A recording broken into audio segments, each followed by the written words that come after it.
E aí, gente, tudo bem? A gente está começando mais uma série de vídeos aqui no canal e a gente vai falar sobre a bênção que Deus tem sobre a família, sobre o plano que Deus tem sobre a família. E eu convidei então essa família abençoada que alguns de vocês devem conhecer para falar como elas lidam com os filhos delas, como elas criam no caminho de Deus e falar também de como a pastora Neuza, que é a mãe das três aqui, criou elas e como elas são hoje, né? E teve alguns desafios bem... Né, Fran? Então, eu quero convidar vocês já a deixar o like, a vocês comentar aqui e a vocês compartilhar com o máximo de pessoas que vocês puderem. E no final dessa série a gente vai ter um clipe, tá? Que eu e a pastora Larissa vamos gravar. E eu quero já convidar vocês a mandar vídeos, imagens da vida de vocês com a família de vocês, que a gente vai estar passando no videoclipe. E é isso aí.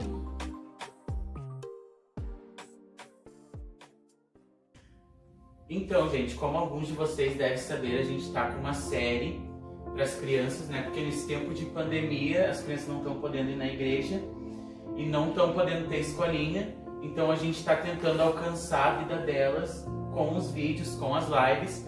Já quero convidar vocês a se inscrever no canal dos Streamings, ativar, que vai estar aqui na descrição. E a gente tem notado, né, que a gente está tendo uma grande dificuldade não com as crianças, mas com os pais. Porque os pais não estão conseguindo ensinar, os pais não estão conseguindo cuidar. E a gente não percebe que a gente deixando isso para depois, né, deixando eles fazer a vontade deles, porque o que eles acham, que pensam que é bom, né, acaba que no futuro vai gerar uma consequência péssima. E eu quero ler agora para vocês Provérbios 22:6, que diz assim: eduque a criança no caminho em que deve andar, e até o fim da vida ela não se desviará.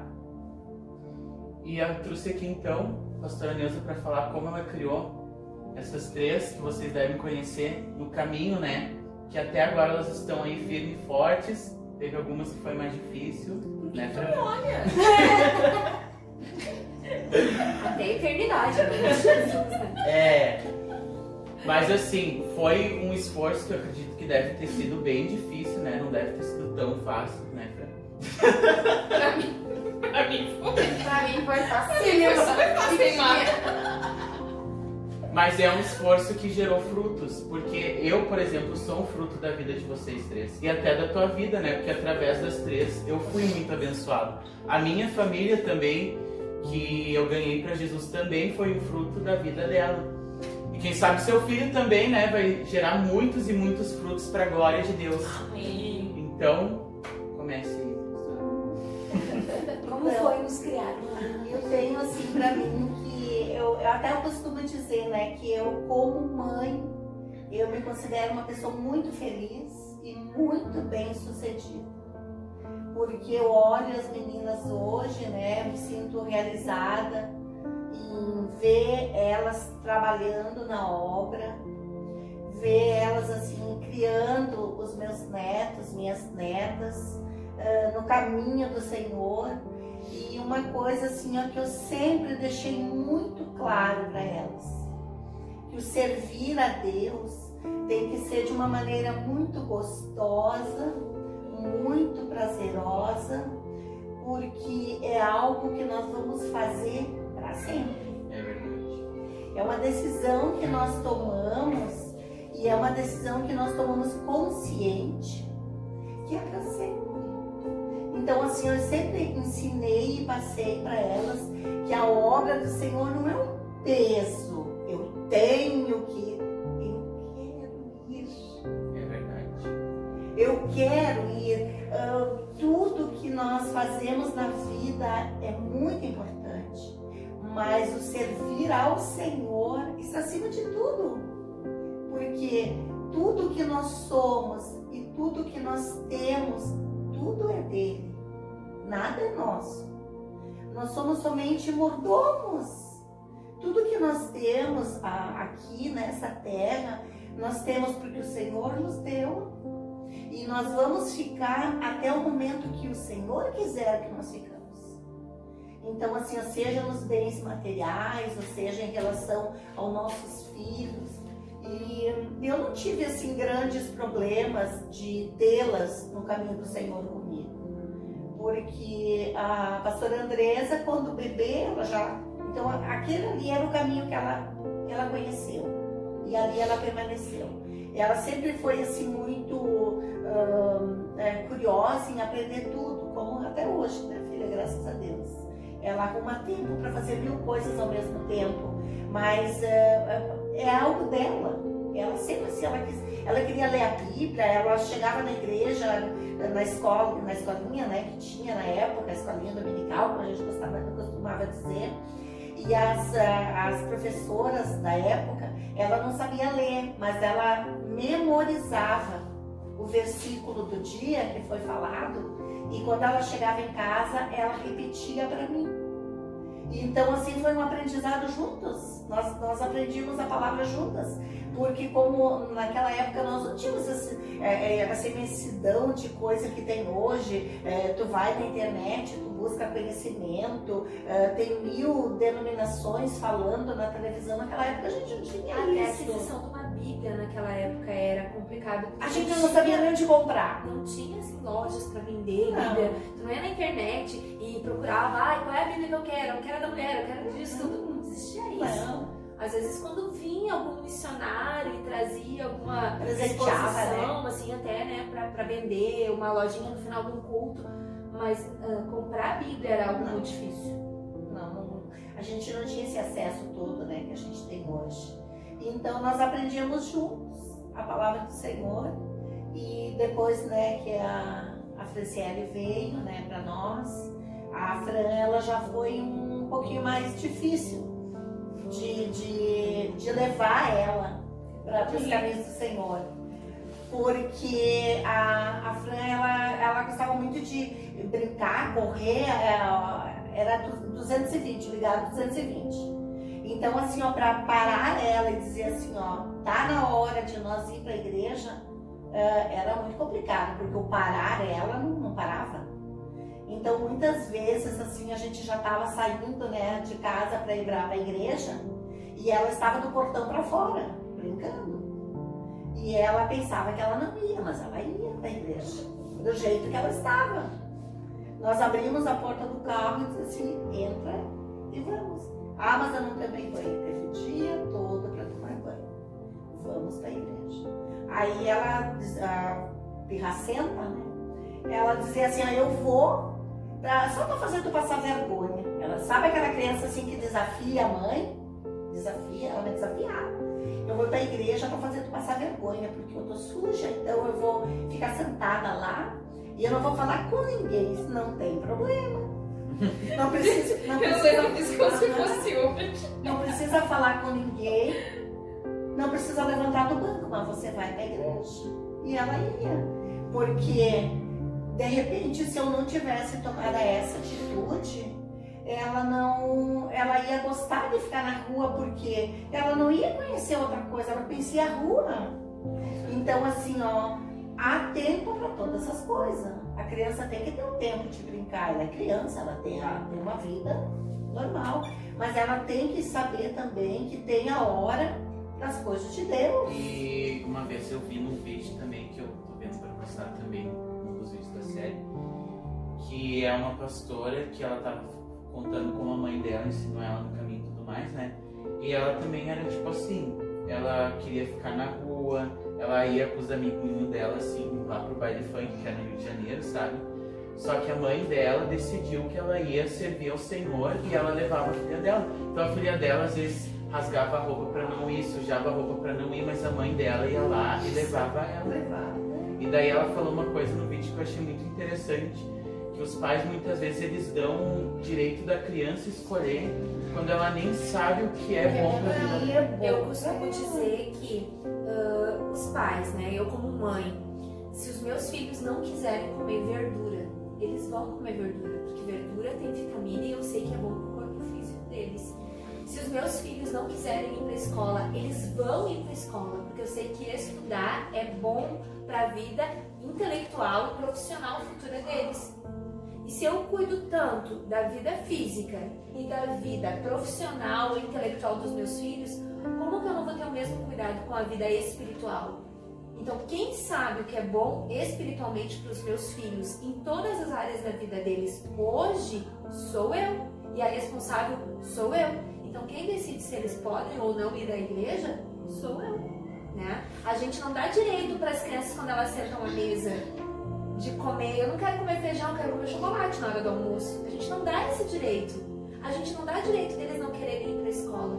Como que para as coisas de Deus a gente deixa a criança escolher? E eu vejo muito isso, sabe? Que às vezes parece uma cegueira espiritual, sabe? Porque, por exemplo, eu tava pensando assim, a gente precisa comer todos os dias, porque se a gente não comer, a gente vai ficar doente, né? Mas às vezes tem gente que não ora uma vez no dia, não lê a palavra uma vez no dia, então, tipo, tá se alimentando de quê? Entendeu? É aquilo que eu falei no início, né, Júlia? Não tem, assim, uma consciência. Uma consciência. Uma consciência. Que a vida espiritual, ela é mais importante do que qualquer coisa. Porque se tu estás, assim, forte espiritualmente, as enfermidades, elas chegam no nosso corpo, porque é algo natural, mas não precisa-se de muita coisa para que essa doença vá embora. Porque espiritualmente tu tá forte. Eu tenho assim uma experiência bem gratificante, que eu trabalhei no Hospital Presidente Vargas na época, e o meu setor era UTI e a pediatria. E eu escutei uma vez um pediatra falando com a enfermeira-chefe daquele setor, e ele disse assim, falando assim, fulano de tal, tu viu a experiência do fulaninho? Ela disse, não, doutor, ele disse, é muito bom tratar filho de crente. E eu estava passando e eu, né, dei uma paradinha para mim escutar o diálogo. E ele disse, porque o filho de crente, qualquer medicação que você dá, por mais a dosagem mínima que seja, ele reage rápido. E já o ímpio precisa-se de muita coisa, porque o espiritual, tem uma mãe espiritual ali, que está orando por ele, tá? O médico faz a parte dele, mas tem uma parte espiritual, que é nós, mãe, pai, vó, né? Que tem muitas vó e muito vô, que cria os netos, que é nós que temos que fazer. E o poder da palavra também, né? Porque uma mãe de fé é uma mãe que não olha numa enfermidade de um filho, tá ali dizendo, filho, vai ficar bem. Tu vai sair dessa. Filho, toma o remédio. Jesus vai te curar, Jesus está contigo, não precisa ter medo, já vai passar. Agora, quando é uma mãe que não tem a fé fortalecida, ela tá tão desesperada por conta daquilo ali, que passa. Que às vezes é o próprio filho que fica forte pra acalmando a mãe. É verdade. Mãe, eu vou melhorar. Mãe, eu vou. É bem assim mesmo. E isso é até cientificamente comprovado, né? Que quem tem fé se recupera bem mais rápido do que quem não tem. E uma coisa também, puxando esse gatilho aí de não querer ir na igreja, né? E os filhos não devem escolher por eles mesmos. Uma vez tu pregou sobre as crianças na igreja, uma coisa que me ficou bem marcada assim, e que às vezes eu falo até para os meus pais, né? Que que os pais vão prestar contas para Deus do que eles fizeram na vida dos filhos, porque a palavra de Deus diz que os filhos são herança do Senhor.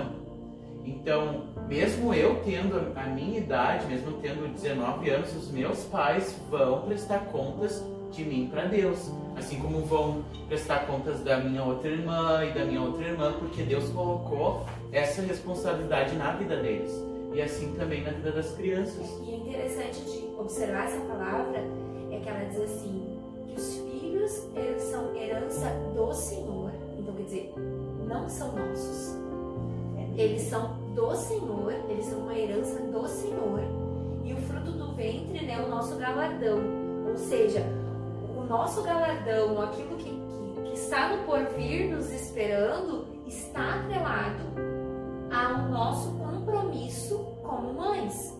O Senhor entrega a sua herança para nós cuidarmos. Em outra passagem, Jesus até fala da parábola, né, dos servos, que ele entrega, né, algumas quantias para cada servo, e aquele servo que cuida bem, que faz render, é um servo bom e fiel.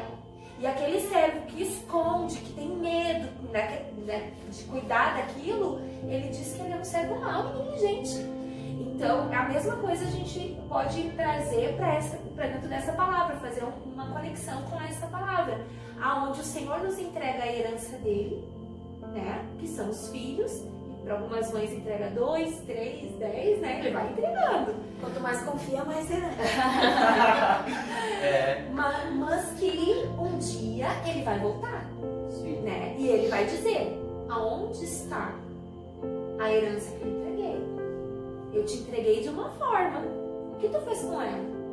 Não, e nessa questão de esconder a herança, né? Tem muitos pais e mães que escondem os filhos mesmo, né? E escondem através de desculpas. Ah, ele não pode ir sábado na escolinha porque ele tem que fazer o tema da escola. Ele não pode ir no culto, porque ele não pode assistir a live por causa disso, porque ele não quer, porque ele... E a coberta esconde, né, o seu filho, né? E esquecendo Tá escondendo do Senhor, tá né? escondendo do Senhor. E uma coisa que a gente, né, graças a Deus, sempre foi muito incentivada e a mãe sempre fez muito, e a gente faz com os nossos filhos, é empurrá-los para fazer tudo que eles podem, que aparecer, né, envolvidos na igreja, porque é assim que eles vão amar o Senhor. Se eles não amar agora, enquanto pequenininhos, não forem ensinados desde pequenininho, quanto mais tarde, mais difícil vai ser, né? Então, Eu lembro agora, o que a Larissa estava falando, eu lembrei que, como eu falei no início, né, a Fran, ela veio após a Andresa, mas a Andresa, ela era Apesar bem... de não parecer. Ela aparece sim. A Andresa tinha 5 anos, né, quando a Fran nasceu, e a Andresa tinha um compromisso numa outra cidade, no caso, nós morávamos aqui em Canoas, e o compromisso que ela tinha era em Portão, Era um coral infantil. coral ela cantava, infantil. E o coral tinha sido convidado para cantar numa igreja na cidade de Portão. E eu não tinha como levar ela, no caso, porque a Fran era meu bebê, eu estava em repouso. E eu não dirigia na época, então eu não tinha como. E eu paguei uma pessoa para acompanhar a Andresa. Então, além de eu pagar o ônibus, o transporte, como era um dia todo de evento, eu paguei um dia de serviço para ela, uma diária, para ela acompanhar a Andresa. E então, assim, porque para a Andresa era importante, para mim também era importante. E então, assim, os pais têm que investir na vida dos filhos.